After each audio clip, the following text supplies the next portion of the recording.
आज हमारा टॉपिक है व्हीटस्टोन ब्रिज।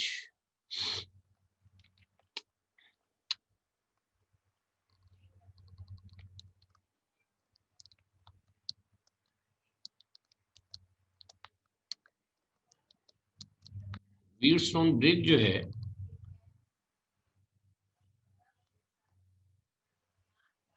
ये हमारे पास एक ऐसा सर्किट है जो हम खुद ही बनाते हैं to find the unknown resistance of a device of a conductor. ठीक है, तो क्या है हमारे पास Wheatstone bridge?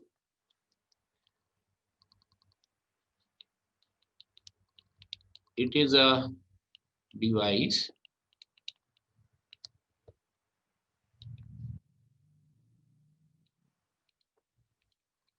which is used to find unknown resistance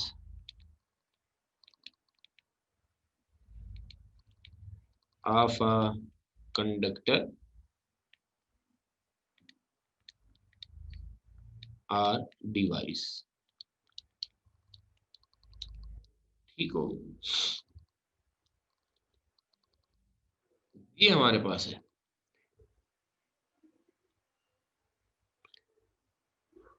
ये कैसे काम करता है यही हमने आज सीखना है। ये कैसे बनता है ये हमने देखना है।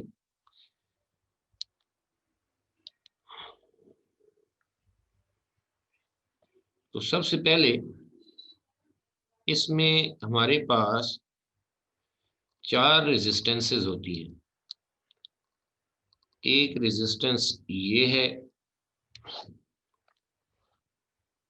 दूसरी रेजिस्टेंस हमारे पास ये है,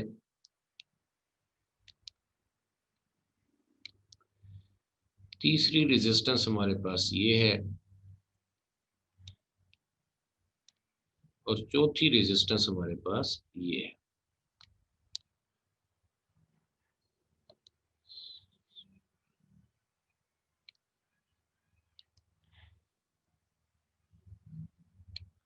इनको हम आपस में कनेक्ट करते हैं।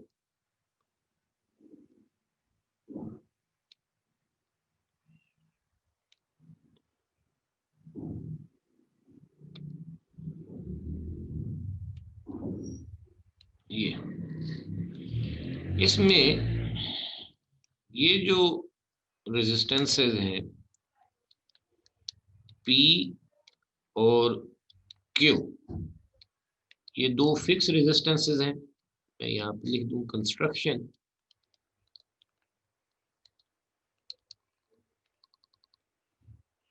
तो क्या है, इट कंसिस्ट ऑफ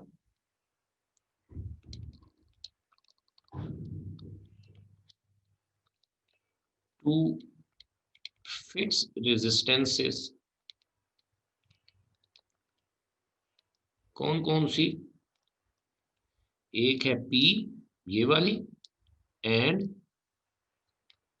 Q, ये दो फिक्स रेजिस्टेंसेस हैं हमारे पास, this one and this one. या इनकी वैल्यू हमने शुरू में ही मसलन 10-10 ओम रख दी तो वो 10-10 ओम ही रहेगी। इनको हमने डिस्टर्ब नहीं करना। फिर इसके बाद ये है हमारे पास रेजिस्टेंस R और ये वेरिएबल रेजिस्टेंस है। वेरिएबल रेजिस्टेंस के लिए ये एरो मैं इस पर लगा देता हूँ। ठीक है, बुक में नहीं है लेकिन ये सिंबल होता है रेजिस्टेंस का सिंबल, यानी ज़िगज़ैग पाथ, और उसके ऊपर एरो लगा दे तो ये वेरिएबल रेजिस्टेंस है, यानी जिसकी रेजिस्टेंस को हम चेंज कर सकते हैं। आपने अभी इसमें नहीं पढ़ा हुआ लेकिन इस चैप्टर में रिड्यूस सिलेबस में नहीं, तो एक होता है व्हीटस्टोन ब्रिज। तो व्हीटस्टोन ब्रिज का जो सर्किट है वो यूज होता है to find as a, sorry मैं गलत बोल रहा हूँ, क्या कहते हैं, वेरिएबल रेजिस्टेंस, अचानक नाम भूल गया, सॉरी, देख लूँ। हाँ, रियोस्टेट, रियोस्टेट हमारे पास होती है which is used as a variable resistance. तो वो जो वेरिएबल रेजिस्टेंस है वो यहाँ पर हम इस्तेमाल करेंगे इस आर की जगह पर। And where it also has a variable resistance,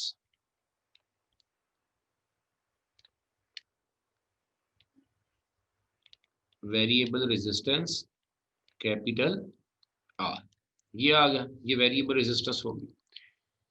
फिर इसमें हमने ऊपर लिखे it use to find unknown resistance.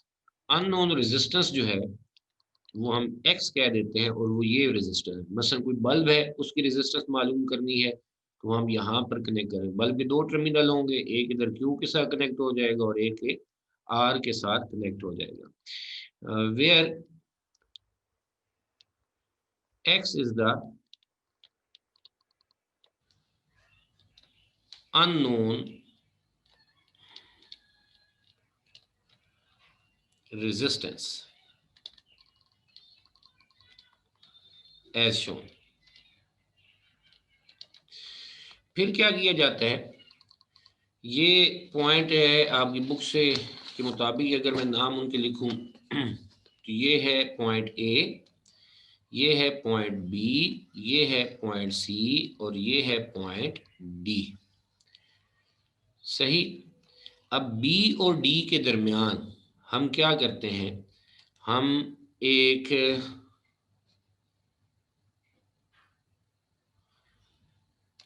Galvanometer connect करेंगे। ठीक है जी, एक गैल्वानोमीटर हमने यहाँ पर कनेक्ट कर दिया।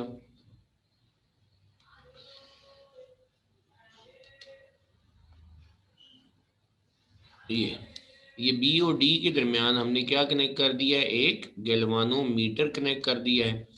ठीक है, और यहाँ पर मैं लिख देता हूँ, ये लिख देता हूँ अ गैल्वानोमीटर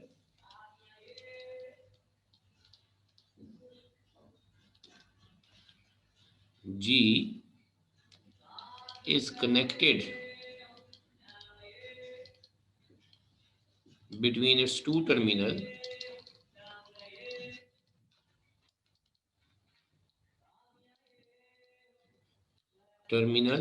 B and D। ये हमारे पास की कंस्ट्रक्शन आ गई। अब जिन स्टूडेंट्स ने लेट ज्वाइन किया है मैं उनसे मुखातिब हूँ कि हमारे पास क्या है, व्हीटस्टोन ब्रिज हमारा आज का टॉपिक है। ये क्या है, it is a device which is use to find unknown resistance of a conductor or device. First for example ये हमारे पास एक्स है जो अननोन डिवाइस है, कोई बल्ब है,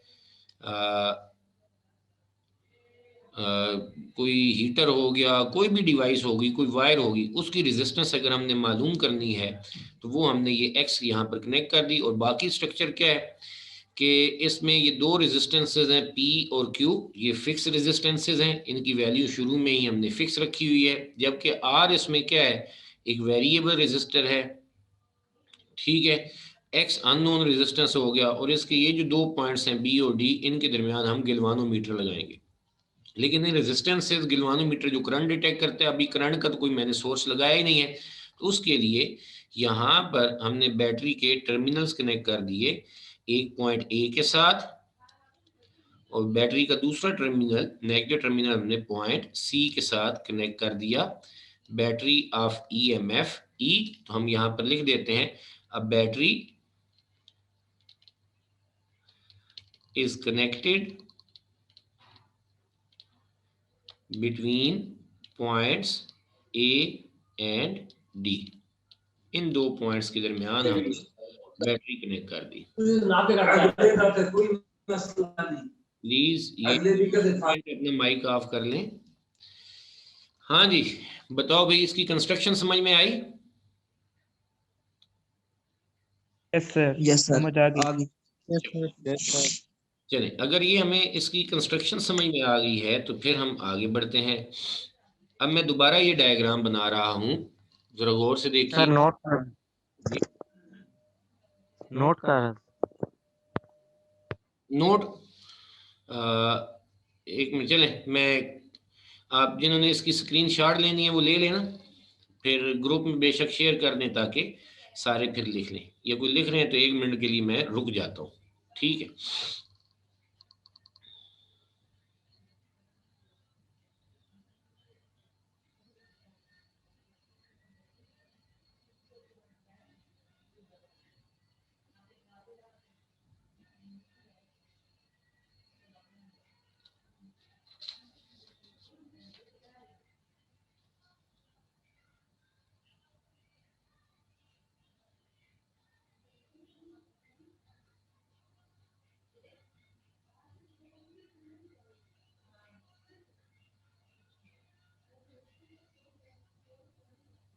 हो गया मेरा बेटा?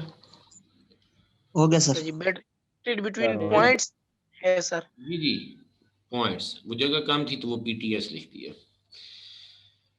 जी आगे चलें। सर। जी सर। जी सर। अब देखिए दोबारा मैं सर्किट बना रहा हूँ, तो यहाँ पर हमने उसकी वर्किंग समझनी है। यहाँ पर ये रेजिस्टेंस कौन सी है? एक फिक्स रेजिस्टेंस है P। यहाँ पर हमारे पास एक फिक्स रेजिस्टेंस, सॉरी एक वेरिएबल रेजिस्टेंस है R।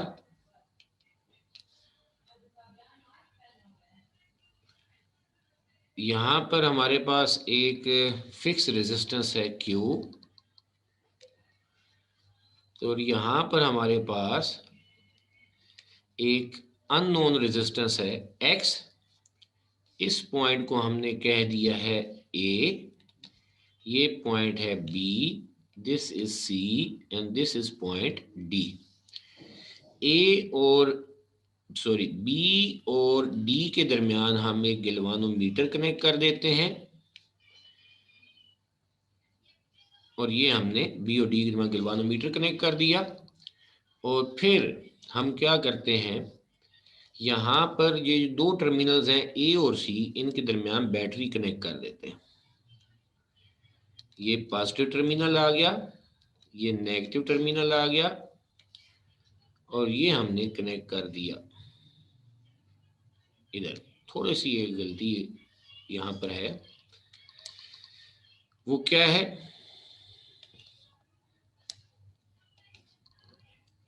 कि एक स्विच हम लगा देते हैं ताकि ऐसे हम सर्किट को ऑन ऑफ कर सकें। ठीक हो गया, वो स्विच मैंने यहाँ पर ये लगा दिया, दिस इज द स्विच। अभी ये जो हमारे पास रेजिस्टेंसेस हैं,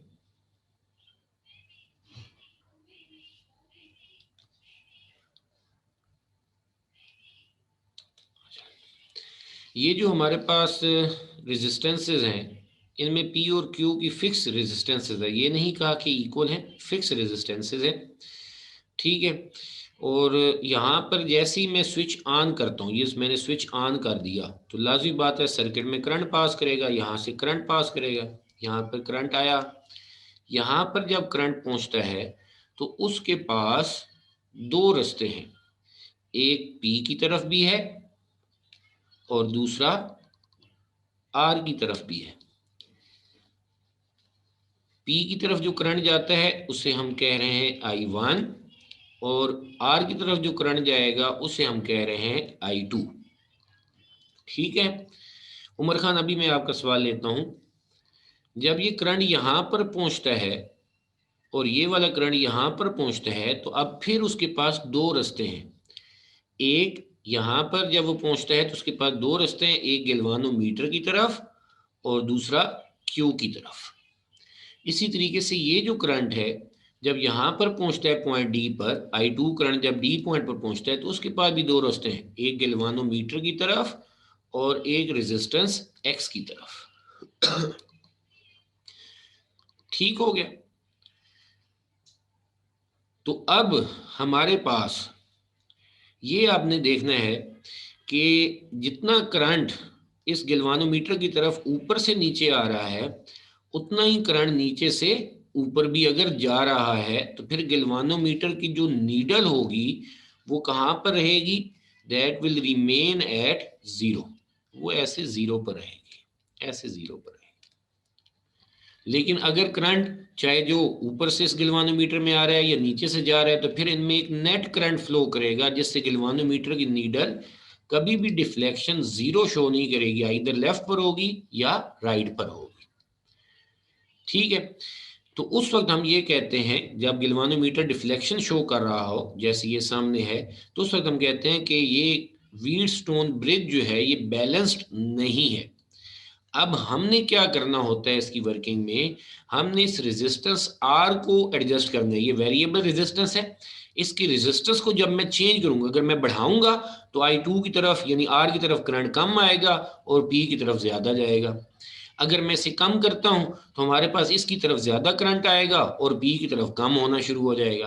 तो हमने इस रेजिस्टेंस आर को जब एडजस्ट करेंगे तो पूरे सर्किट का करंट जो है वो वेरी करेगा, चेंज हो जाएगा।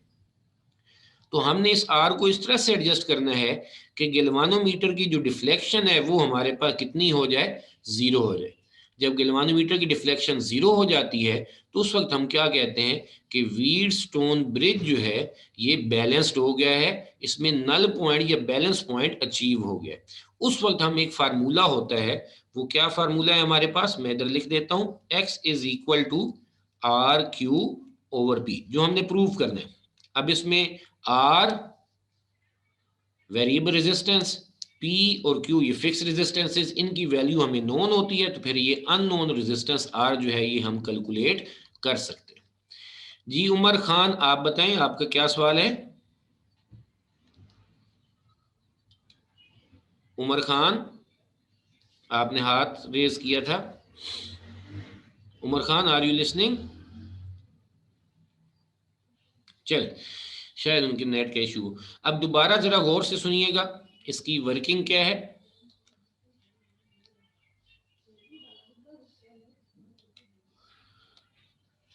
इसकी वर्किंग क्या है,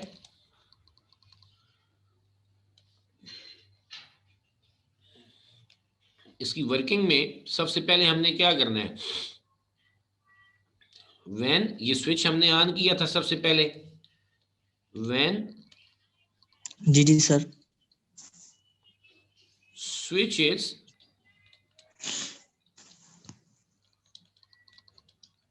टर्न्ड ऑन, जब स्विच को हमने ऑन किया, then unequal current flows through P and R, due to which galvanometer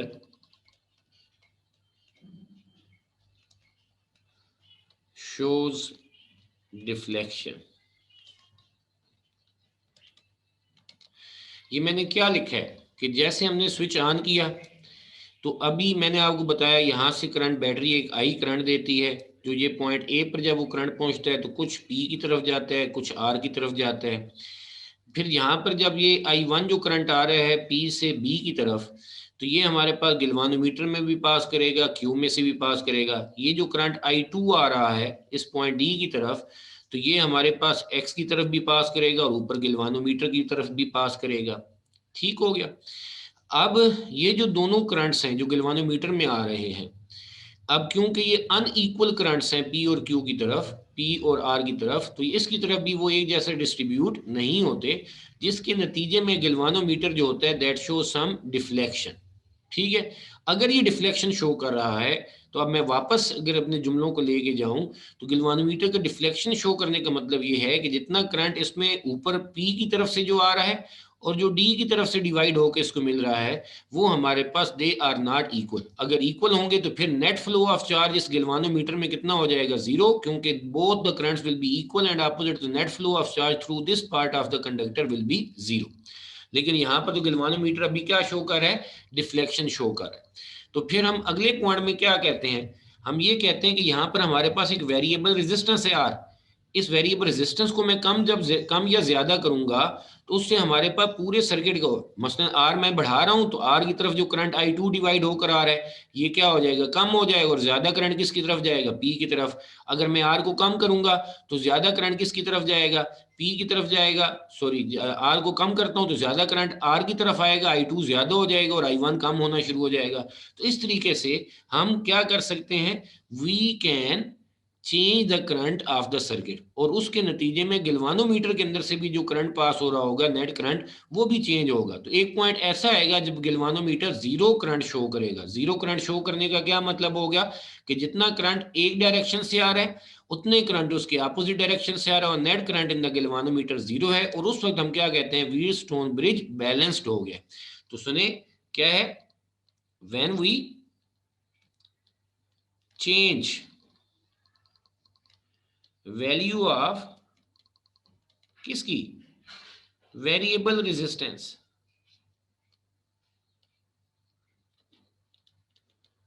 variable resistance R, then क्या होता है, अ पॉइंट कम्स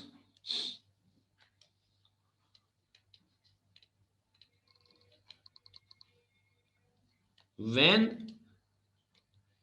galvanometer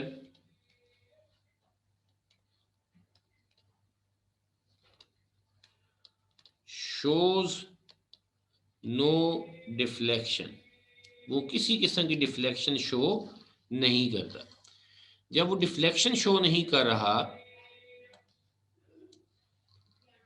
तो इसका भला क्या मतलब हो गया, इसका ये मतलब हो गया,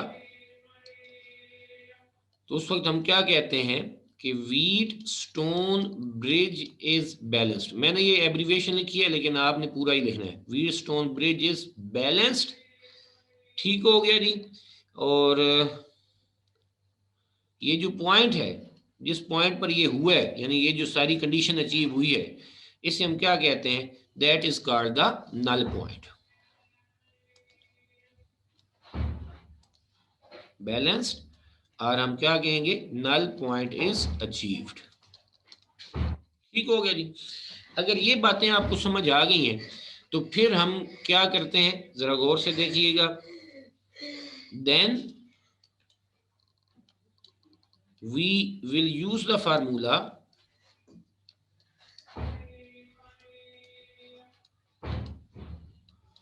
to find unknown resistance x by, कौन सा फार्मूला है, x is equal to RQ variable resistance into one of the fixed resistance over P। अब ये फार्मूला कहाँ से आया, यही हमने आज प्रूव करना है। हाँ जी, अब सबसे पहले ये बताएं, किसी का कोई क्वेश्चन हो जल्दी से पूछें। जी अजमल, कोई सवाल है?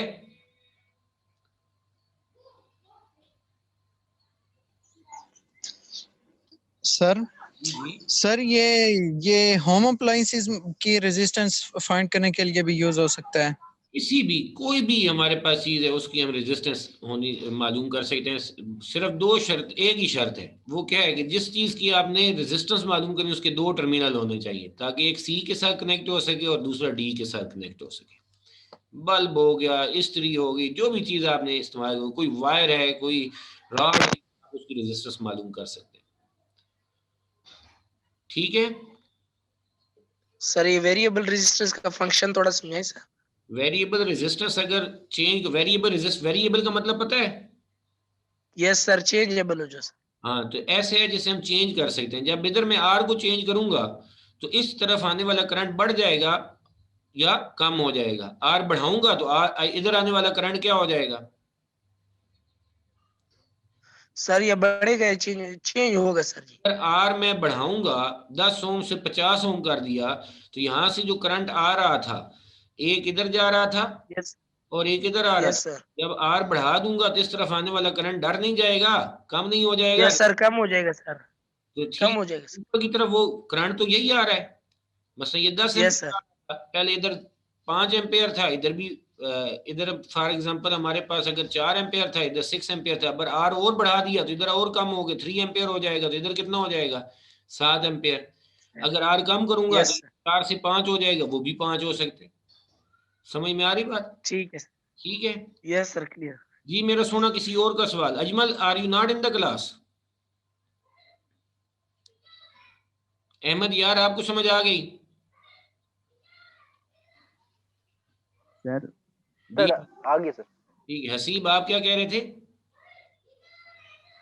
सर मैं कह रहा था कि सर ये इसके लिए ये 4 रजिस्टर होना जरूरी है सर। जी ये व्हीटस्टोन ब्रिज एक फिक्स सर्किट है ना, तो उस फिक्स सर्किट को हमने फॉलो करना है, उसकी वर्किंग हम सीख रहे हैं। ठीक है, ये जो व्हीटस्टोन एक बंदे का नाम था जिसने ये डिवाइस किया है, उसी ने ये मेथड सारा बनाया है। ठीक है सर जी। Okay sir. और कोई सवाल?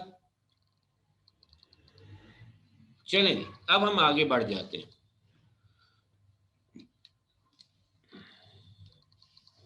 अब दोबारा मुझे सर्किट यहाँ पर इस पेज पर बनाना पड़ेगा, लेकिन ये अब बहुत गौर से समझना है। अगर आपने पिछला टॉपिक जितना सा मैंने पढ़ाया है अगर वो समझ आ गया, फिर तो हमारे लिए आसान हो जाएगा काम।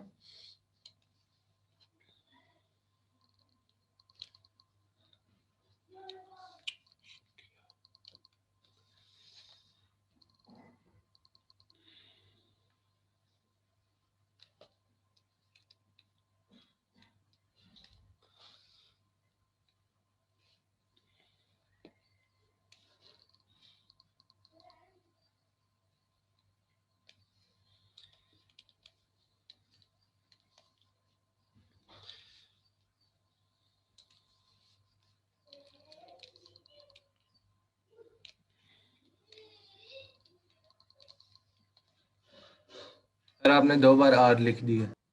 चलें चेंज कर लेते हैं। Thank you. इधर क्या होना चाहिए दूसरे आर के जगह पर? एक्स। ठीक है, थैंक यू। यानी आप मेरे से ज्यादा एक्टिव बैठे हैं। गुड।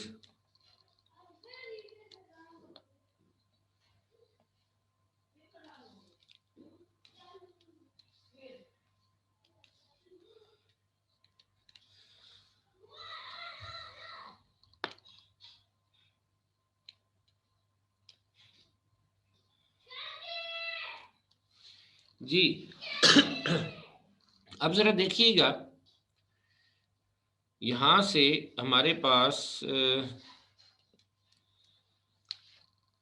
स्विच ऑन किया, यहां से करंट आया आई, आगे दो हिस्सों में वो डिवाइड होता है, एक पी की तरफ जाता है I1 और दूसरा आर की तरफ जाता है I2। ठीक है, अब हम क्या है इसका मैं यहां पर लिख देता हूं डेरिवेशन।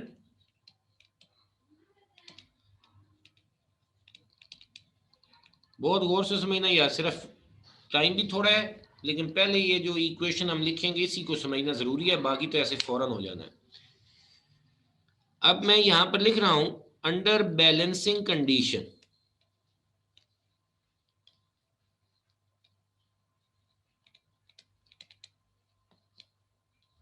बैलेंसिंग कंडीशन से क्या मुराद है कि गैल्वानोमीटर में इस वक्त किसी किस्म का करंट पास नहीं हो रहा। गैल्वानोमीटर की डिफ्लेक्शन हमारे पास कितनी है? 0 है। Galvanometer has no current flowing through it. ठीक हो गया, तो इसका मतलब ये हो गया कि गैल्वानोमीटर में से जब करंट नहीं आ रहा तो यहां से जो करंट आएगा वो सारा का सारा किस में से पास करेगा?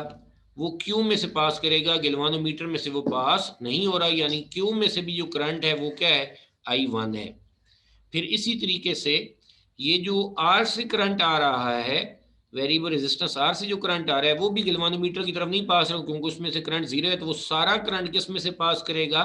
वो एक्स में से पास करेगा। ठीक है, अब बड़े गौर से समझना, वो ये है कि ये जो पॉइंट ए है इस पी का, प्लीज म्यूट करो टेक्नो,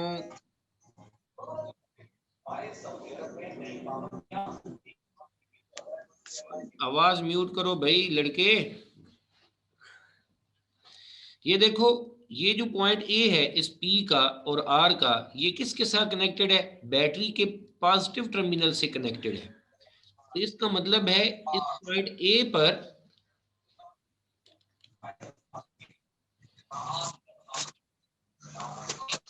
म्यूट योर माइक। हाँ, इस बेचारे को पता नहीं है।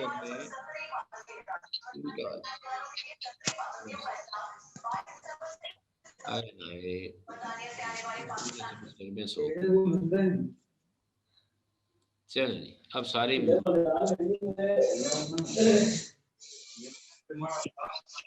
कौन है यार, तो पता ही नहीं चल रहा कि वो माइक उसने ऑन किया हुआ। क्रैप जी, ये जो पॉइंट ए है इसे बैटरी के पॉजिटिव टर्मिनल से कनेक्ट किया हुआ है। अब इस पॉइंट बी पर आए, बहुत गौर से समझना भाई ये बात। और ये पॉइंट डी आप लोगों ने पढ़ा हुआ है ओम्स लॉ। ओम्स लॉ वो क्या कहता है कि जब भी किसी कंडक्टर के दो एंड्स पर पोटेंशियल डिफरेंस होगा वहां पर करंट पास करेगा। अब हमें पता है कि गैल्वानोमीटर में से करंट 0 है, तो इसका मतलब ये हुआ उसके दोनों एंड्स पर पोटेंशियल डिफरेंस या वोल्टेज भी 0 है। इसका ये भी मतलब है कि अगर इधर 5 वोल्ट हैं तो डी पर भी कितने हैं? 5 वोल्ट हैं।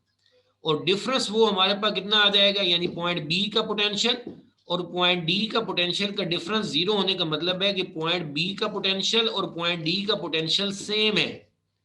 अब याद रखना कि जहां पर हमारे पास करंट 0 होगा, किसी चीज में से करंट नहीं पास हो रहा, तो उसका मतलब है उसके दोनों एंड्स पर पोटेंशियल हमारे पास सेम आ रहा है। ठीक हो गया? तो अब इसका मतलब है, बड़े गौर से समझे कि ए जो पी का भी लेफ्ट हैंड है और आर का भी लेफ्ट हैंड है, वो बैटरी के पॉजिटिव टर्मिनल से कनेक्टेड है। जबकि हमारे पास जो पॉइंट बी और पॉइंट डी है, इन दोनों का पोटेंशियल सेम है। और ये हमें कैसे पता चल रहा है? क्योंकि गैल्वानोमीटर के में से किसी किस्म का करंट पास नहीं हो रहा। ठीक है, इसका मतलब है पॉइंट बी और point D they are at the same potential. तो इन दोनों रेजिस्टेंसेस पी और आर, इन दोनों रेजिस्टेंसेस पी और आर, इनके लेफ्ट हैंड का पोटेंशियल भी आपस में सेम है और इनके राइट हैंड्स का पोटेंशियल भी आपस में सेम है। तो मैं यहां पर क्या लिख सकता हूं कि potential difference at P is equal to potential difference at R. Potential difference at P is equal to potential difference at R. Clear होगी बात? अब पोटेंशियल डिफरेंस एट पी कितना है ये जरा देखो। पोटेंशियल डिफरेंस से मुराद voltage V is equal to I R. ठीक है, तो यहां पर R है P और करंट है I1, जबकि R जो है इसमें करंट है I2 और रेजिस्टेंस है R, तो इसके across voltage V is equal to I R, resistance है R और करंट है I2। इसे मैं इक्वेशन 1 कह देता हूं। अब इसी तरीके से ये जरा देखो, अब ये जो Q है इसके एक एंड है B पर और जो X है इसका एंड है D पर। और हमने अभी पढ़ा है जब गैल्वानोमीटर में करंट 0 होगा तो इसके दोनों एंड्स पर हमारे पास क्या हो जाएगा? इसके दोनों एंड पर पोटेंशियल हमारे पास सेम हो जाएगा। तो अब Q के लेफ्ट एंड पर फॉर एग्जांपल इधर B पर 5 वोल्ट्स हैं, तो X के भी D एंड पर हमारे पास कितना है? 5 वोल्ट्स हैं। ये मैं फर्ज कर रहा हूं क्योंकि दोनों में का पोटेंशियल सेम होना है, क्योंकि गैल्वानोमीटर जो इनके साथ कनेक्टेड है उसमें से करंट 0 है, उसका पोटेंशियल डिफरेंस 0 है। तो Q और X के लेफ्ट हैंड्स का पोटेंशियल सेम है और इनका जो राइट हैंड है C वो डायरेक्टली किसके साथ कनेक्टेड है? बैटरी के नेगेटिव टर्मिनल के साथ कनेक्टेड है। तो इन दोनों का राइट हैंड का पोटेंशियल भी सेम है और लेफ्ट हैंड का भी पोटेंशियल हमारे पास सेम है। डिफरेंट है, B का और होगा, C का और होगा, इसके D का और होगा, C का और होगा, लेकिन Q के लेफ्ट हैंड का पोटेंशियल और X के लेफ्ट हैंड का पोटेंशियल वो सेम है। और इन दोनों के राइट हैंड का पोटेंशियल वो तो कनेक्टेड ही C के साथ है, जो बैटरी के नेगेटिव टर्मिनल से है, उसका भी पोटेंशियल क्या होगा? सेम होगा। तो अब मैं यहां पर क्या लिख देता हूं? And potential difference at Q is equal to potential difference at X। Potential difference at Q कितना है? वो हमारे पास V is equal to I R. I कितना है इसमें से, Q में से I1 और रेजिस्टेंस है Q, potential difference at X, इसमें से करंट कितना है I2 और रेजिस्टेंस है हमारे पास X। This is equation number 2। अब दोनों इक्वेशंस को आपस में डिवाइड करें, डिवाइडिंग इक्वेशन 1 बाय 2, तो हमारे पास क्या आ जाता है, जरा देखो गौर से देखें, I1 P over I1 Q is equal to I2 R over I2 X। अब यहां से हमारे पास क्या हो जाएगा, कुछ कैंसिलेशन, देखें कुछ कैंसिलेशन होती है, I1 से I1 कैंसिल हो जाता है, I2 से I2 कैंसिल हो जाता है, तो हमारे पास क्या रिजल्ट आ जाता है, यहां से P over Q is equal to R over X। आप इसको क्रॉस मल्टीप्लाई कर दें तो हमारे पास क्या रिजल्ट आ जाता है, जरा देखें, X लेफ्ट साइड पर आ जाए, ये Q इधर आकर R से मल्टीप्लाई हो जाएगा, डिवाइडेड बाय P, P इधर आकर डिवाइड होगा। तो अब R वेरिएबल रेजिस्टेंस जिसे हमने सिर्फ एडजस्ट किया है, इसकी वैल्यू हम देखेंगे P और Q की, तो ऑलरेडी सर्किट में हमें पहले ही रेजिस्टेंसेस मालूम होती हैं। तो इस तरीके से ये जो अननोन रेजिस्टेंस थी X किसी भी डिवाइस की, ये हम इस फार्मूले से कैलकुलेट कर सकते हैं।